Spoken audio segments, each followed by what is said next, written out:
الحمدللہ رب العالمین والعاقبۃ للمتقین والصلاۃ والسلام علی رسولہ الکریم۔ السلام علیکم ورحمۃ اللہ وبرکاتہ۔ جی عزیز طلبہ و طالبات، امید ہے کہ آپ سب خیریت سے ہوں گے۔ اللہ تبارک و تعالی ہم سب کو خیریت سے رکھے اور اس وبا سے اللہ تبارک و تعالی جلد از جلد ہم سب کو نجات عطا فرمائے۔ آج کا جو لیکچر ہے لیکچر نمبر 4،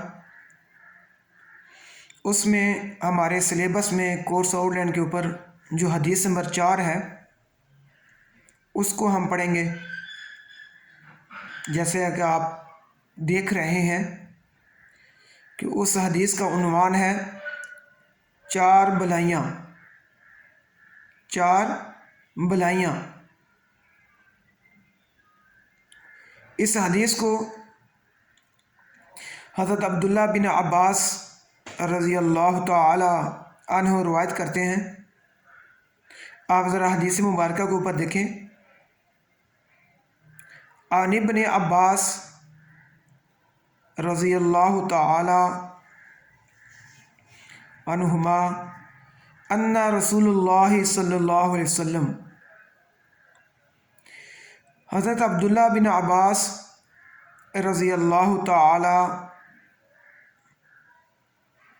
عنہ سے روایت ہے۔ پچھلی حدیث مبارکہ میں ہم نے پڑھا ان عبداللہ ابن عمر، یہاں پہ بظاہر تو لکھا ہوا ہے ابن عباس، تو جہاں بھی حدیث مبارکہ کے اندر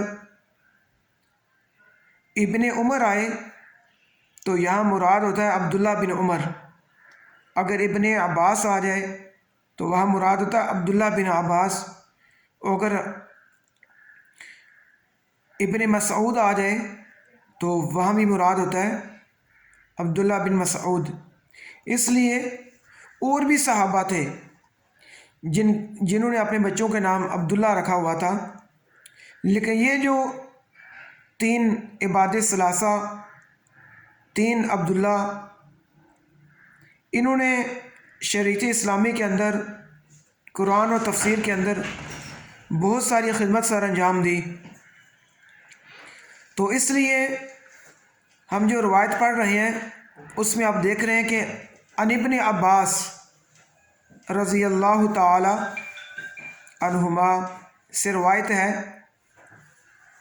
ان رسول اللہ صلی اللہ علیہ وسلم، وہ اللہ کے نبی صلی اللہ علیہ وسلم سے روایت کرتے ہیں، قال صلی اللہ علیہ وسلم، اللہ کے رسول صلی اللہ علیہ وسلم ارشاد فرما رہے ہیں، اربع من اعطیہن، عربی کے اندر اربع کہتے ہیں 4 کو، 4 چیزیں، 4 نعمتیں، 4 بلائیاں، اربع 4، من اعطیہن جس کو عطا کی گئیں،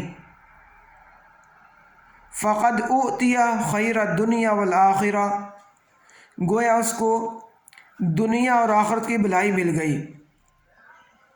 وہ 4 چیزیں حدیث کے اگلے حصے میں آ رہی ہیں۔ تو اللہ کے نبی صلی اللہ علیہ وسلم ارشاد فرما رہے ہیں، یہ جملہ جو استعمال ہوا ہے وہ ایکٹیو وائس نہیں ہے، یہ پاسیو وائس ہے۔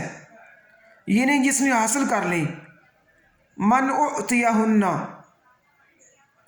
عربی میں فعل مجہول اس کو کہتے ہیں کہ جس کو عطا کی گئیں 4 چیزیں، گویا اس کو دنیا اور آخرت میں بھلائی مل گئی۔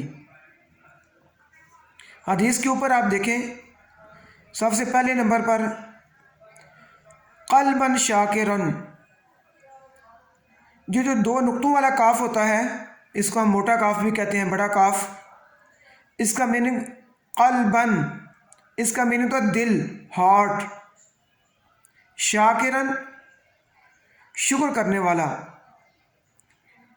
ایک وہ چیز کہ جس کو جس کو شکر گزار دل مل گیا، اور دوسرے نمبر پر وَلِسَانًا ذَاکِرًا، ذکر کرنے والی زبان، تیسرے نمبر پر وَبَدَنًا عَلَى الْبَلَاءِ صَابِرًا، آزمائشوں پر صبر کرنے والا جسم۔ اگر ہم دیکھتے ہیں تو یہ تینوں چیزیں ہمیں ملی ہوئی ہیں، اس لیے کہ کوئی بھی انسان دل کے بغیر زندہ نہیں رہ سکتا، لیکن شرط یہ ہے قلباً شاکراً، شکر گزار دل، کہ ایسا دل جو اللہ تبارک و تعالیٰ کی عطا کی ہوئی نعمتوں پر ہر وقت اس کا شکر ادا کرتا رہتا ہے۔ اور ہمیں بھی اللہ تبارک و تعالیٰ کا شکر ادا کرنا چاہیے کہ اللہ تبارک و تعالیٰ جس حال میں بھی رکھے۔ اس لیے اللہ تبارک و تعالیٰ قرآن مجید فرقان حمید میں فرماتے ہیں لَإِن شَكَرْتُمْ لَأَزِيدَنَّكُمْ، اگر تم میرا شکر ادا کرو گے تو میں تمہیں مزید دوں گا، تمہاری نعمتوں میں اضافہ فرما دوں گا۔ تو اس لیے دل تو سب کے پاس ہے، لیکن اللہ کی نعمتوں کا شکر ادا کرنے والا دل، ایسا دل بہت کم لوگوں کے پاس ہے۔ اور اسی طرح زبان تو سب کے پاس ہے، لیکن ہر حالت میں وَلِسَانًا ذَاکِرًا، ذکر کرنے والی زبان۔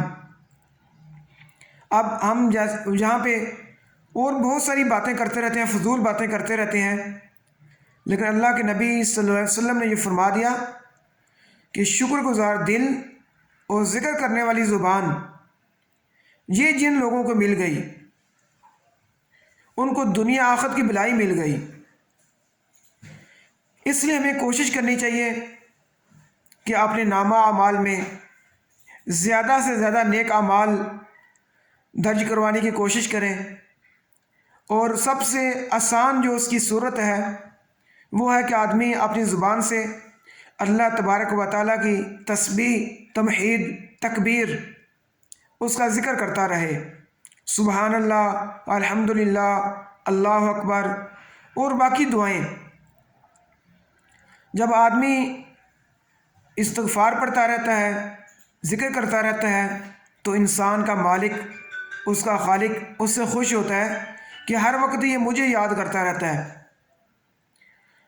تو اگر میں تو اپنے طلباء کو کہتا ہوتا ہوں کہ دیکھیں ہمیں بھوک لگی ہوئی ہے، ہم نے کھانا کھانا ہے، لیکن اگر ہم کھانا سنت طریقے سے کھائیں گے، بسم اللہ پڑھ کر کھائیں گے، تو ہمارا وہ کھانا بھی عبادت ہو جائے گا، ذکر میں شامل ہو جائے گا۔ اور اگر ہمیں سونا ہے، ہمیں نیند آئی ہوئی ہے، تو ہم اگر نماز پڑھ کر سوتے ہیں، دعائیں پڑھ کر سوتے ہیں، سونے کی دعا آیت الکرسی پڑھ کر سوتے ہیں، تو ہمارا سونا بھی عبادت۔ اللہ کے نبی صلی اللہ علیہ وسلم کی ایک حدیث مبارکہ کہ جو بندہ عشاء کی نماز باجماعت ادا کرتا ہے وہ ایسے ہی ہے، اس کو اتنا اجر ملتا ہے جیسے اس نے آدھی رات عبادت کی۔ اور جو صبح اٹھ کر فجر کی نماز پڑھتا ہے تو اس کو اتنا اجر ملتا ہے گویا اس نے پوری رات عبادت کی۔ ہم دیکھیں بندہ مومن بظاہر اپنی نیند پوری کر رہا ہے، آرام کر رہا ہے، لیکن اس کے نامہ اعمال میں نیکیاں لکھی جا رہی ہیں، اجر لکھا جا رہا ہے، اس لیے کہ وہ اللہ کے نبی صلی اللہ علیہ وسلم کے بتائے ہوئے طریقے کے مطابق اللہ کو یاد کر کے سویا ہے، اس کی بندگی کر کے سویا ہے، نماز پڑھ کر سویا ہے۔ اور اسی طرح جب آدمی جو بھی کام کرتا ہے جب سنت طریقے سے کرے گا تو اس کا وہ کام کرنا بھی اللہ کے ہاں مقبول ہوگا اور عبادت میں شامل ہو جائے گا۔ ذکر کی بہت ساری اقسام ہیں، لیکن اب چونکہ اگر ویڈیو زیادہ ہو جائے تو پھر اپلوڈ ہونے میں مشکل ہوتی ہے، آپ کو سننے میں مشکل ہوتی ہے، تو تیسرے نمبر پہ ہم دیکھتے ہیں وہ بدن علی البلاء صابرا، آزمائشوں پر